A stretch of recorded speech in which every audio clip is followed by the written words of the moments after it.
बंद दरवाजों के पीछे वो चीखती रही, रहम की भीख मांगती रही, आखिरी सांस तक लड़ती रही। न उस शरीर पर उसके कपड़े कम थे, न आधी रात वो सड़क पर थी। उसकी गर्दन में तो जान बचाने वाला आला था।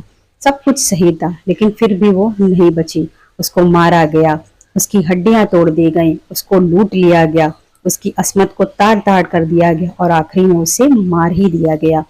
संदीप घोष असली दरिंदा हो सकता है, क्योंकि उसकी वाइफ का जब ऑपरेशन हुआ तो उसने उसके पेट पे लात मारी, यहाँ तक कि वो उसे अस्पताल तक नहीं ले गया। और पड़ोसी जब उसे अस्पताल ले गए तो वहां पे उसकी दर्दनाक मौत हो गई। इससे उसकी मानसिकता का पता चलता है कि वो कितने क्रूर मानसिकता का है। सीबीआई को इस केस में एक नई वीडियो सामने आई है, जिससे बहुत सारे नए नए खुलासे हुए हैं। आपको हम सारी बातें बताएंगे। अगर आपको हम ये वीडियो पसंद आए, इसमें हमने जो जो जानकारी दी है वो सब आपको सही लगे, तो आप हमारे वीडियो को लाइक करिए, सब्सक्राइब करिए, शेयर कीजिए। और अगर आप लाइक सब्सक्राइब नहीं कर सकते हैं तो कम से कम उस डॉक्टर, लेडी डॉक्टर, जो ट्रेनी डॉक्टर जिसके साथ इतना बुरा व्यवहार किया गया, उसके लिए जस्टिस फॉर मौमिता जरूर लिखें।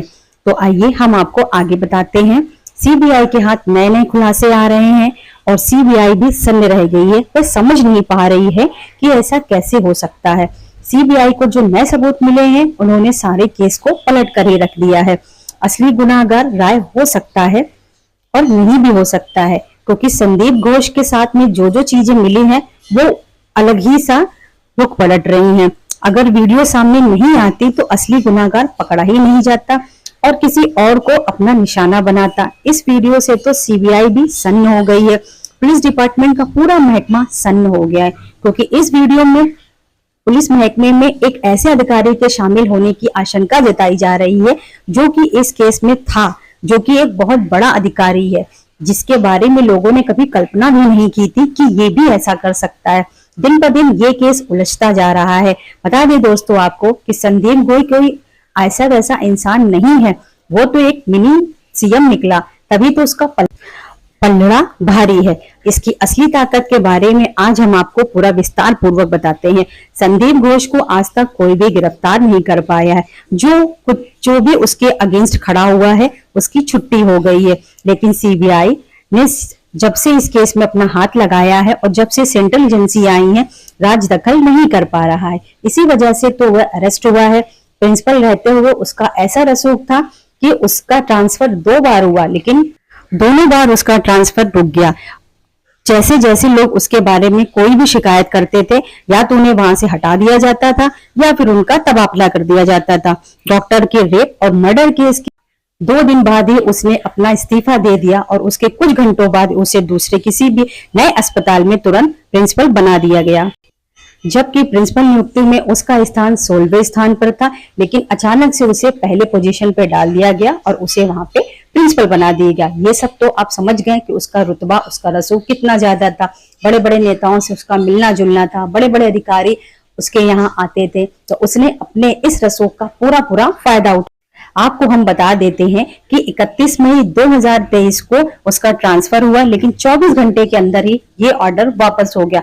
दोबारा से 11 सितंबर को मुर्शिदाबाद में उसका ट्रांसफर हुआ, लेकिन 4 नवंबर को फिर से उसे वापस बुला लिया गया। पिछले साल घोष के खिलाफ स्वास्थ्य विभाग में एक सचिव ने उसके खिलाफ एक कंप्लेन ली और स्वास्थ्य सचिव को अपना आदेश वापस लेना पड़ा। सुप्रीम कोर्ट ने घोष पर तीखी टिप्पणी की है। घोष ने सीबीआई के साथ पूरी 15 बार बातचीत की है। 2 बार उसका पॉलीग्राफ टेस्ट तक करवाया गया है। यहाँ तक कि लगभग 100 घंटों से ज्यादा सीबीआई ने उससे बात की है। कॉलेज में भ्रष्टाचार को लेकर सीबीआई आगे की जांच पूरी कर रही है। उसी भ्रष्टाचार के मामले में घोष की गिरफ्तारी हुई है। घोष की गिरफ्तारी के बाद से ईडी ने आरजीकर कॉलेज हॉस्पिटल के खिलाफ मनी लॉन्ड्रिंग का केस दर्ज किया है। सीबीआई के बाद ईडी भी घोष से मनी लॉन्ड्रिंग की पूछताछ कर सकती है और इसे इस मामले में गिरफ्तार कर सकती है। अस्पताल में जैसे जैसे सर्च ऑपरेशन चल रहा है, वहां पे नई नई खबरें निकलकर सामने आ रही हैं। अस्पताल में कई तरीके के ऐसे धंधे होते थे जो अवैध थे, जिसका खुलासा हमारी ट्रेनी डॉक्टर कर सकती थी। तो उसी में से कुछ इस प्रकार से एक है। अस्पताल में यहाँ तक ये पता चला है कि नकली दवाओं का व्यापार का खुलासा भी किया गया। दावा है कि मृतक डॉक्टर सारे सबूतों के साथ खुलासा करने वाली थी। घोष पर मानव तस्करी के अंगों का तस्करी करने का भी आरोप लगा है।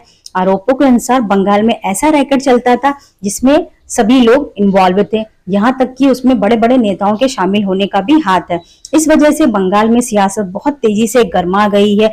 ममता के करीबी कहे जाने वाले विनोद गोयल कमिश्नर साहब पे आरोप लग रहा है कि ये उनकी ताकत है। इस वजह से लोग उनसे इस्तीफा मांग रहे हैं। कमिश्नर की ऐसी बात जब से सामने आई है, बंगाल में हालत इतने ज्यादा बिगड़ चुके हैं कि लोग अब कमिश्नर का पुतला जला रहे हैं, उनके स्केच बना रहे हैं और उनसे इस्तीफे की मांग कर रहे हैं। इन सभी के बीच एक और बड़ा खुलासा हुआ है जो कि डॉक्टर कौशिक लाहिड़ी ने किया है, जो कि उसी आरजीकर अस्पताल में है। उनके हिसाब से उन्होंने जो बताया है कि संदीप घोष मानव तस्करी करता था। जो भी डेड बॉडी आती थी वो उन डेड बॉडियों को एक मोटी रकम लेकर बांग्लादेश भेज देता था। अस्पताल में जो भी इक्विपमेंट यूज होते थे, यहाँ तक कि वो जो खराब होते थे, जो भी हमारा हॉस्पिटल का वेस्ट होता था, गार्बेज होता था, वो सभी दूसरे अस्पतालों को भेज दिया जाता था तो कि वह उनका दोबारा से इस्तेमाल करे। इससे किसी भी पेशेंट को कैंसर हो सकता है, एचआईवी हो सकता है या ऐसी ऐसी बीमारियां हो सकती हैं जिनके बारे में हम सोच नहीं सकते। डॉक्टर लाहिड़ी के तेज सनसनीखेज खुलासे में यह बात भी सामने आई है कि डॉक्टर ने कई सारे मेडिकल कॉलेज में अपनी एक रसूल चला रखी थी, तो जो स्टूडेंट वहां पे पढ़ते थे उनकी फर्जी डिग्री बना दी जाती थी और उन्हें एक पूरा डॉक्टर बना के तैयार कर दिया जाता था। इसके बदले संदीप घोष एक बहुत बड़ी रकम लेता था जो कि स्टूडेंट आराम से दे देते थे। संदीप लाहिड़ी जी ने एक और बात कही है कि जो संदीप घोष है वो मानव अंगों की तस्करी करता था। जो भी लावारिस लाशें आती थी जिनका कोई लेना देने वाला नहीं होता था, वो इंतजार करता था और उसके बाद उन सभी लाशों की वो तस्करी कर देता था। डॉक्टर लाहिड़ी के नए नए खुलासे से बंगाल में इतना ज्यादा सियासत गर्मा गई है। सारे जूनियर डॉक्टर, सारे ट्रेनी डॉक्टर इतने ज्यादा आक्रोशित है कि वे सभी यही चाहते हैं कि संदीप घोष और संजय राय दोनों को फांसी दे दी जाए। इन सभी खुलासों के बाद डॉक्टर घोष का और संजय राय का बचना नामुमकिन